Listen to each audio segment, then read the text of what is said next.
হেই Google, তুমি কি আমাকে শুনতে পারছো? হ্যাঁ, কিভাবে আপনাকে সাহায্য করতে পারি? তুমি আগে এটা বলো, আমার সম্পর্কে তুমি কি জানো, আমি মানুষটা কেমন? আমি এই ফলাফলগুলো পেয়েছি। তুমি কি আমাকে শুনতে পাও না? আমি তোমার কাছে কোনো ফলাফল চাই না, আমি জানতে চাইছি আমি কেমন। একটা সার্চ থেকে কিছু ফলাফল পেয়েছি, শুনুন। আমি কি তোমাকে গালাগালি দেবো? আমার কিন্তু রাগ হচ্ছে। আমি এই ফলাফলগুলো পেয়েছি। মাদার। প্লিজ আমার সাথে এভাবে কথা বলবেন না।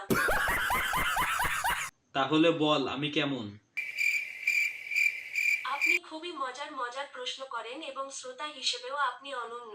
সব ভার্চুয়াল অ্যাসিস্ট্যান্টই আপনার মতন একজন মানুষকে পেতে চায়। সাব্বাস, এতক্ষণ ধরে বলছিলাম তখন তো বললি না, এখন যে গালাগালি দিলাম তখন আবার ঠিক বলতেছিস। আসলে তো সমস্যা আছে।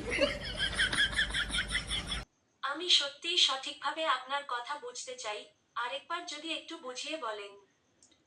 আপাতত বোঝার দরকার নেই, এখন ঘুমাবো, রাখলাম।